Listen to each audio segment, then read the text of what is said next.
let me just conclude here then. So basically, what we see in the chart, what we find is that there's been a strong comeback of the performance of low-income countries recently. They're performing much better than they did 15 or 20 years ago.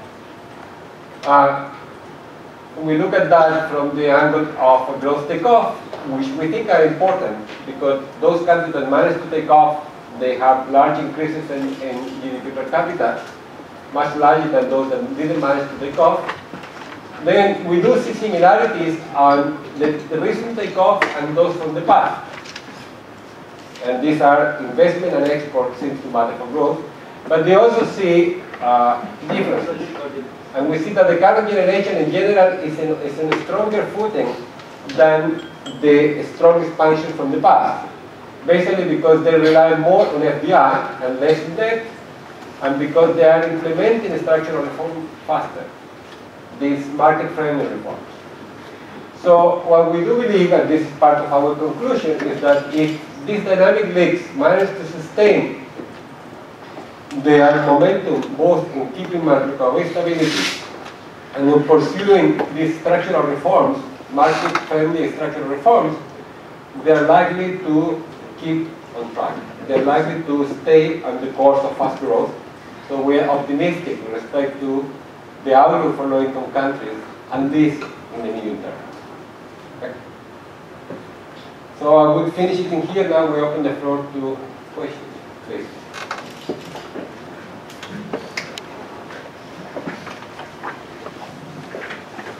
Questions from the floor?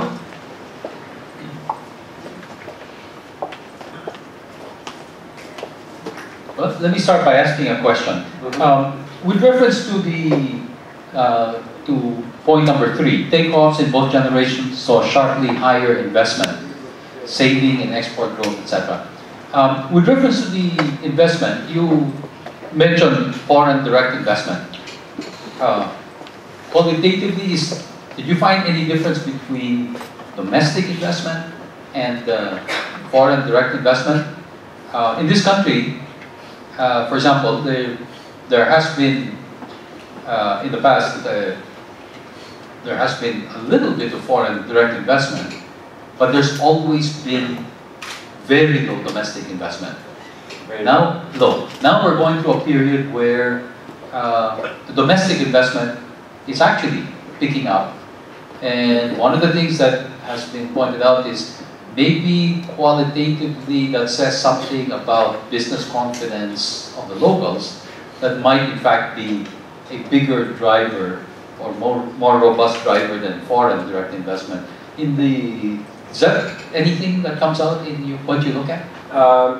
No. I mean, unfortunately, there would be additional splits on investment that we would look at if we had the data to do that.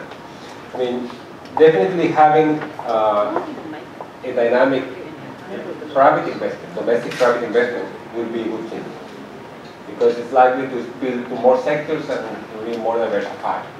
Now, in some particular sectors, which are new maybe to the production of the economy, FDI could actually be more efficient than, especially, I'm thinking now of bio country, for example.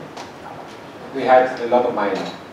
And some of the first external firms that came to mining were actually Canadian firms or were Australian firms. They had already the know-how to produce or how to take the minerals in an efficient way. They could be more efficient than domestic investment would be, at least at the beginning. We would need the period to catch up, to learn this process. And it's easy to learn it when you already have someone doing it at home. You can look around and see what he's doing in that respect. Now, what are the other speeds that we would look at though, is that unfortunately here we look at overall investment, but I would like to see first a split between public investment and private investment. Sometimes public investment, if it's done to promote infrastructure, for example, can help growth. But sometimes maybe it's not the infrastructure project that you would like to.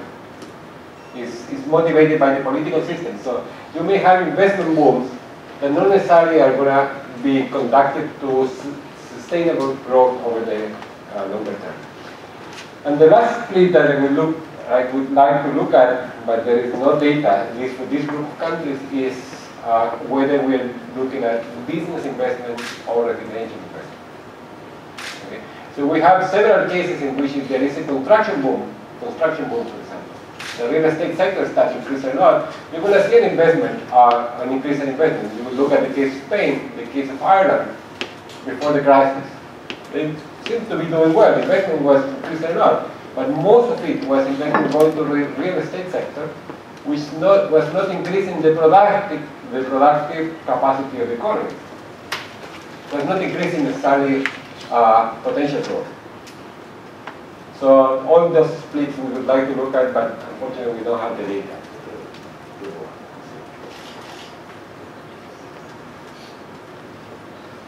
Any other questions?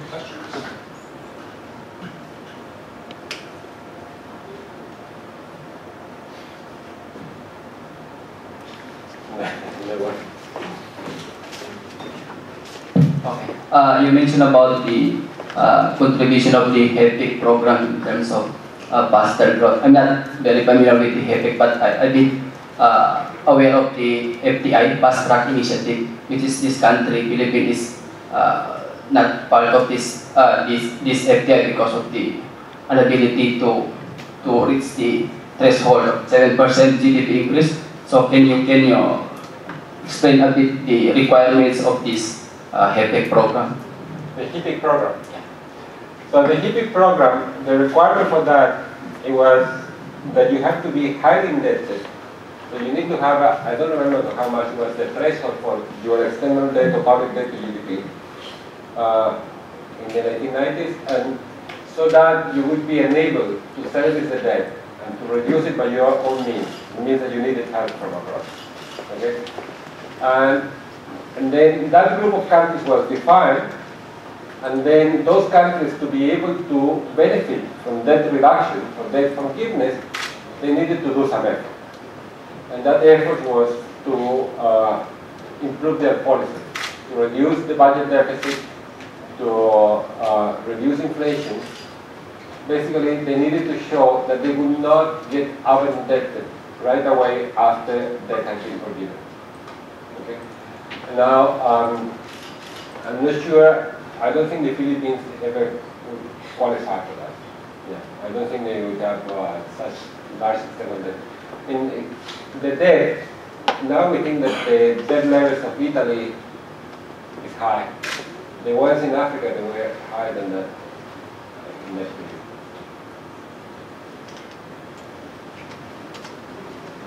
Any other question? Okay.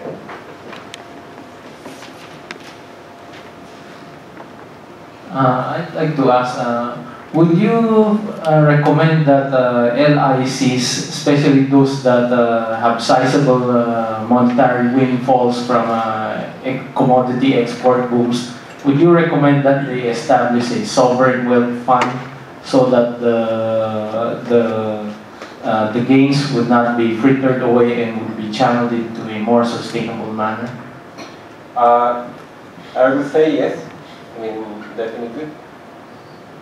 I mean, I'm a bit biased and sympathetic to this because of the country I come from. We do have a sovereign wealth fund in Chile because of the mining proceeds. I mean, one of the things that we need to recognize, though, is that a lot of these low-income countries, they have high infrastructure needs or social needs. So probably they have priority spending that they can use those resources for.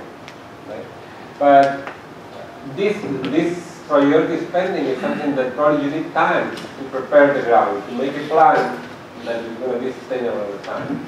In the meanwhile, yeah, those windfalls from resources, you can restore them apart and have them ready to invest in those priority spending once the time comes.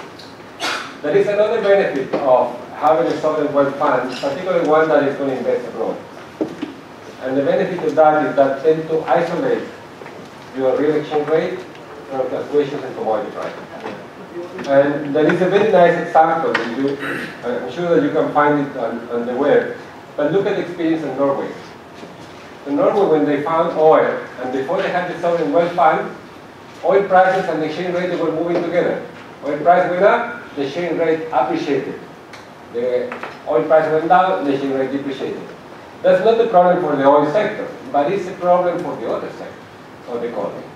If you have an industrial sector, and suddenly your oil prices start going up, your real estate rate starts appreciating, that sector is going to lose competitiveness. And it's likely to get reduced, and some moment it's going to die. That's what we call the Dutch disease. Now, when you take those proceeds, if the oil price goes up, you said, I'm not going to spend it, or I'm going to save this and I'm going to invest it abroad. It means that those additional dollars that were coming because of higher oil prices, you're going to take them up and put them back over there. So it's not going to have the impact on the exchange rate, and you're not going to have the exchange rate appreciation that you would have otherwise. In a way, you would provide a more competitive and more stable exchange rate to the other sectors of the economy than otherwise you would have. I mean, that was the motivation for in Chile to have the sovereign wealth fund to invest abroad, to invest the funds in external instruments instead of domestic instruments. So it's already decided. Yeah. Any other question? Yes.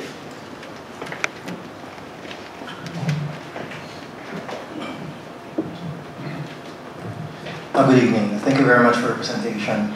I have a broader question on structural development. One of the factors that you cited as a reason for takeoff is structural condition. So I'd just like to know if your data has anything to say about the performance of LICs with regards to having a manufacturing economy vis-a-vis a more service-oriented economy. One thing that economists tend to say about the Philippines is that we're running a marathon on one leg, whereas where we have an allegedly booming service sector, while the manufacturing sector has lagged. So I was wondering if any data on that, or any insights. In fact, I do have some data on that. So I think so. So basically, that was a question that we got right from the beginning. The good people at the fund, and I guess in every institution you have people that have very strong pride, and then you have to convince them that it's not how they think. So one of the things that many people thought, and they pointed it to us, is that the strong performance of low-income countries today is a commodity story. China is buying a lot of metals, is buying a lot of energy, so those low-income countries that they're lucky enough to have metals and to have oil, those are the ones growing fast. You look at the average, of course the average looks good because those countries are growing fast. So what we did in here is basically we divided our sample of low-income economies into 4 groups. We have the agriculture-oriented, the manufacturing-oriented, the resource-oriented, and then the rest, and we call the diversified.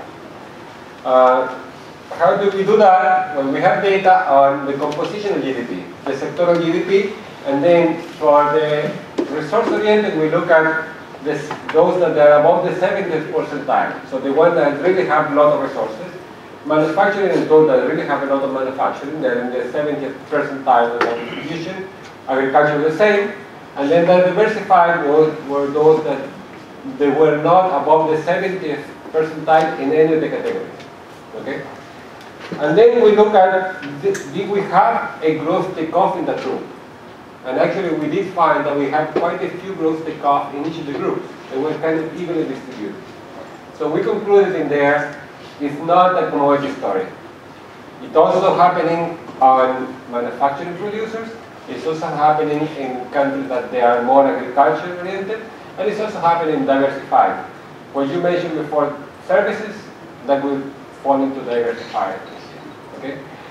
Now, but something that we need to keep in mind is that the object that we're looking at is fast growth only for 5 years. You can have fast growth for 5 years with a not very diversified economy. Okay? But to sustain this for 40 years, that's a different story. Okay? The less diversified you are, the most likely is that you're going to be more vulnerable to shocks. If you just produce oil a little fluctuation in the oil price is going to hit you hard, right?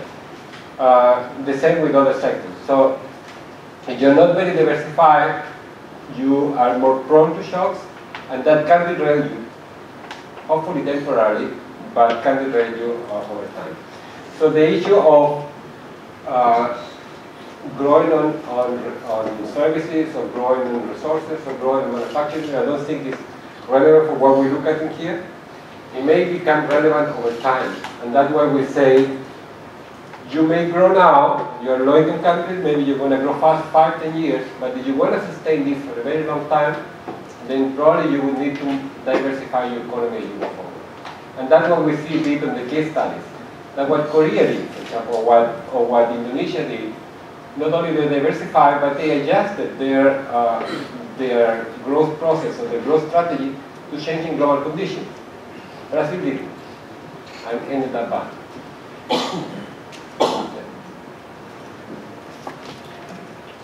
Any other questions?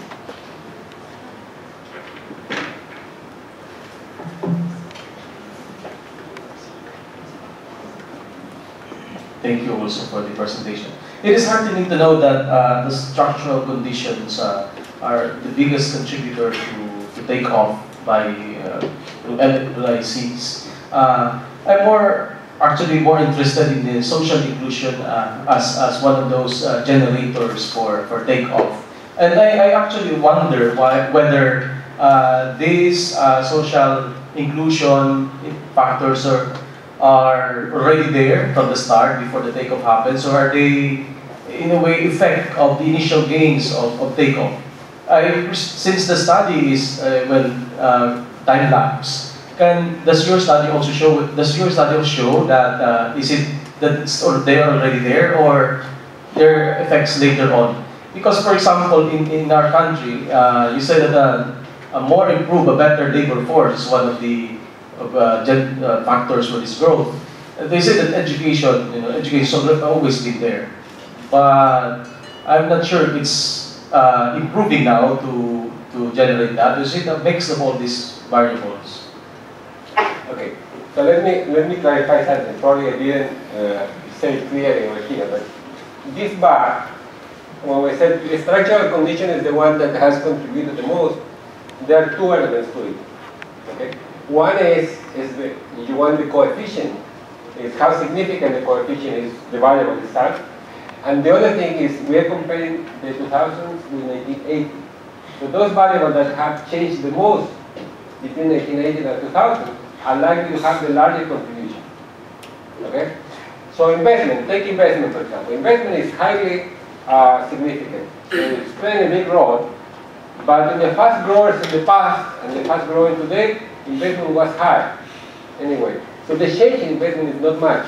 It's not going to have a big role, even though it's a significant variable.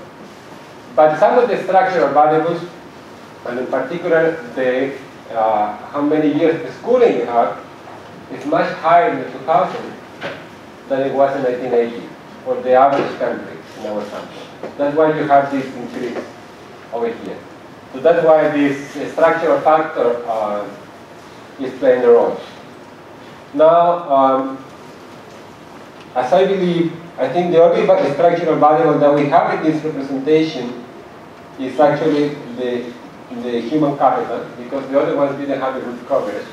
We did do it with life expectancy, but the regulatory barrier, for example, the coverage is not very good in the 80s. So you want to compare this to the 80s, you're not going to have enough data to construct it. The same with infrastructure for some of the countries. So these results, in a way, and we do say it in the chapter, you have to take them with a grain of salt. And the last thing that I would mention is that the social inclusion and the political institutions that we mentioned in the bivariate analysis, they're not in these multivariates because of coverage. If we reduce the sample too much, and then we will lose power into the explanatory value. So this is just, in a way, is more to illustrate the general contribution, but you should be very careful not to take it at heart. And the last thing that I should mention is that a lot of these elements that we have in here, we shouldn't give it a causality effect. Okay? So I can tell you, higher education, high growth. Someone can tell me, well, those countries that are growing faster, they're becoming richer, they invest more in education. So the causality is the opposite. The only thing that I see in the data is that these two things move together. The association.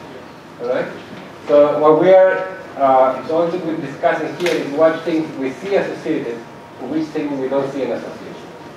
But we have to be careful with the causality interpretation. Any other question? Perhaps you have time for one more? I'd like to take a stab at the last question.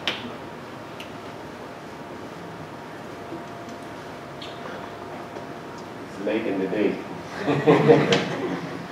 If there's none, let me take this opportunity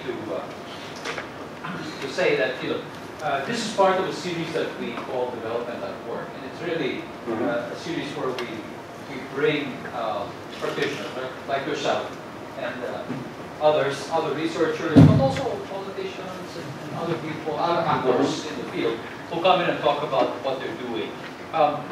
This, of course, is work that continues every year, and it's an attempt to try to understand the big picture of how things are going on in the world. And I think this is important.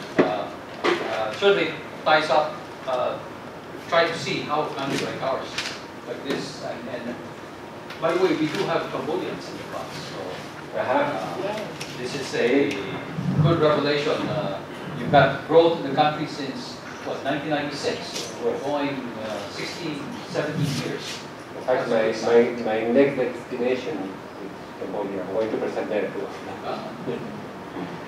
So, on behalf of AIM, let me say thank you, Jaime. Thank you very much. Join me in thanking for the presentation and a little token, a little something from AIM.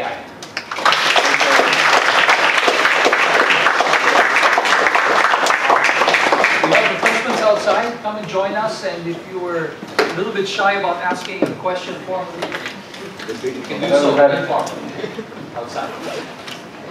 Thank you very much.